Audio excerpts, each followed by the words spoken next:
सच्चिदानंद भगवान की और गीता महारानी की जय। 5वां अध्याय। अर्जुन बोले, हे कृष्ण, तुमने पहले कर्मों का त्याग करने को कहा, फिर कर्म की प्रशंसा करते हो। इन दोनों में जो अधिक हितकर है वह एक बात निश्चय करके बतलाओ। श्री कृष्ण बोले, कर्मों का त्याग और कर्मों का करना ये दोनों ही मोक्ष देने वाले हैं, परंतु इन दोनों में कर्म त्याग से कर्म योग हितकर है। जो किसी से द्वेष नहीं रखता, न किसी पदार्थ की इच्छा करता है, वो सन्यासी है। ऐसा पुरुष संसार के बंधनों से छूट जाता है। सांख्य और योग को मूर्ख लोग ही पृथक कहते हैं, पंडित नहीं कहते हैं। जो इन दोनों में से एक में भी अच्छी तरह स्थित हो जाता है, उसको दोनों फल प्राप्त होता है। ज्ञान योगियों को जो स्थान मिलता है, वही कर्म योगियों को प्राप्त होते हैं। ज्ञान योग व कर्म योग एक ही है। कर्म योग के बिना संन्यास का प्राप्त होना दुस्तर है। कर्म करने वाले मुनिजन को ब्रह्म प्राप्त होने में विलंब नहीं लगता। कर्म योग युक्त शुद्ध अंतःकरण वाला, मन तथा इंद्रियों को जीतने वाला, संपूर्ण प्राणियों में अपनी आत्मा को देखने वाला, कर्म करता हुआ भी कर्म फल से लिप्त नहीं होता। योग युक्त तत्ववेता पुरुष देखते हैं, सुनते हैं, स्पर्श करते हैं, सूंघते हैं, खाते हैं, चलते हैं, श्वास लेते हैं, तो भी ये नहीं मानते हैं कि मैं कुछ नहीं करता। वे बोलते हैं, त्यागते हैं, ग्रहण करते हैं, परंतु यही मानते हैं कि मैं कुछ नहीं करता। और ये मन धारण करते हैं कि इंद्रियां ही अपने अपने विषयों में बरतती हैं। जो प्राणी ब्रह्म में अर्पण कर संग को त्याग कर कर्म करता है, वो पाप से लिप्त नहीं होता।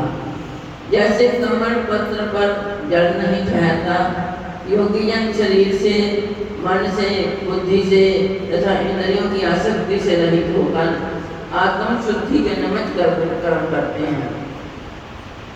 योग युक्त पुरुष कर्म फल त्याग कर मोक्ष रूप शांति का लाभ करता है, और जो योग रहित है वो कर्म की इच्छा के बंधन में पड़ जाता है। सब कार्यों को मन से त्याग करके प्राणी इस वन द्वार इंद्रियों की देह टुकड़ी में ना कुछ करता है और ना करता हुआ आनंद पूर्वक रहता है। परमेश्वर किसी कर्म में प्रवृत्त नहीं करता, कर्म और कर्म फल को उत्पन्न नहीं करता। ये सब प्रवृत्ति द्वारा होते रहते हैं। परमेश्वरी किसी के पुण्य तथा पाप को नहीं लेता। ज्ञान जो अज्ञान से आच्छादित है, उससे जीव मोह प्राप्त हो जाते हैं, परंतु आत्म ज्ञान के द्वारा जिसका अज्ञान नष्ट हो गया है, उनका वह आत्म ज्ञान परमेश्वर के रूप को ऐसा भाषित करता है जिस प्रकार सूर्य संपूर्ण संसार को प्रकाशित कर देता है। उसी परमात्मा में जिसकी बुद्धि स्थिर है और उसी में मन लगाते हैं, उसी में निष्ठा रखते हैं, और जो सदा उसी के ध्यान में लगे हैं, ज्ञान द्वारा जिनके सब पाप नष्ट हो गए हैं, वे संसार में जन्मते नहीं। विद्या और विनय से संपन्न ब्राह्मण में, गाय में, कुत्ता में और चंडाल में पंडित जन की दृष्टि समान रहती है। जिनके मन में इस तरह की समानता उत्पन्न हो गई है, उन्होंने इस लोक में जन्म मरण रूप संसार को जीत लिया है। क्योंकि ब्रह्म निर्दोष और सर्वत्र समान है, इसलिए वे ब्रह्म को प्राप्त हो जाते हैं। जो प्रिय पदार्थ को पाकर प्रसन्न और अप्रिय को पाकर खिन्न नहीं होते हैं, ऐसे स्थित बुद्धि वाले मोह रहित ब्रह्मवेत्ता को ब्रह्म स्थित जानो। बाहरी पदार्थों में जो चित्त को आसक्त नहीं होने देता, वही आत्म सुख का अनुभव करता है और ब्रह्म में अंतःकरण को मिला अक्षय सुख मोक्ष प्राप्त करता है।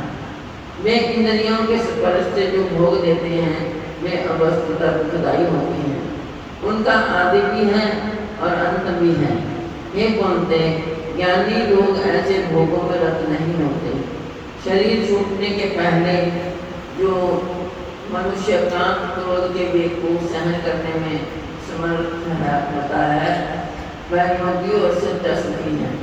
जो योगी आत्म सुख से सुखी, अंतरात्मा के आनंद से आनंदित और अंतर ज्योति से ही प्रकाशित है, वह ब्रह्म रूप होकर ब्रह्म निर्वाण मोक्ष को प्राप्त होता है। पाप जिसके नष्ट हो गए हैं, कुबुद्धि दूर हो गई है, मन को जिन्होंने वश में कर लिया है, जीव मात्र का जो हित चाहते हैं, ऐसे योगी को ब्रह्म निर्वाण प्राप्त होता है। काम तथा क्रोध जिनमें नहीं है, मन के वेग को जिसने रोक लिया है, ऐसे आत्मज्ञानी योगियों को ब्रह्म निर्वाण सहज ही प्राप्त होता है। बाहरी पदार्थों के संयोग से अलग रहकर दोनों भवों के बीच में दृष्टि लगाकर नासिका के भीतर चलने वाले प्राण अपान वायु को सम करके इंद्रियां मन और बुद्धि को वश में करके इच्छा, भय तथा क्रोध का त्याग, मोक्ष की इच्छा करने वाले योगी जीवन मुक्त है। जो मुझको सब यज्ञों और तपों का भोक्ता, संपूर्ण लोगों का स्वामी और सब प्राणियों का मित्र जानते हैं, उन्हीं को शांति प्राप्त होती है। बड़ी सच्चिदानंद भगवान की। अब 5वें अध्याय का महात्म सुनिए। श्री भगवान जी बोले, ये लक्ष्मी 5वें अध्याय का महात्म सुन। एक ब्राह्मण पिंगल नाम का अपने धर्म से भ्रष्ट हुआ। वह कुसंग में बैठ मच्छी मांस खावे, मदरा पान करे, जुआ खेले। देव योग से वह पिंगल एक राजा के यहाँ नौकर हो गया। राजा के पास और लोगों की चुगलियाँ किया करें। जब बहुत दिन बीते तब वो धनवंत हो गया। तब उसने विवाह कर दिया, परंतु स्त्री को विचार नहीं आई। वह स्त्री को मारता। उस स्त्री ने दुखी होकर अपने पति को विष दे दिया। वह ब्राह्मण मर गया। उस ब्राह्मण ने वीर का जन्म पाया। कुछ काल पीछे वह स्त्री भी मर गई। उसने तोती का जन्म पाया। वह एक दिन एक तोते की स्त्री हुई। एक दिन उस तोती ने तोते से पूछा, हे तोते, तूने तोते का जन्म क्यों पाया? तोता बोला, हे तोती, मैं पिछले जन्म की कथा सुनाता हूँ। मैं पिछले जन्म में ब्राह्मण था, अपने गुरु की बात नहीं मानता था।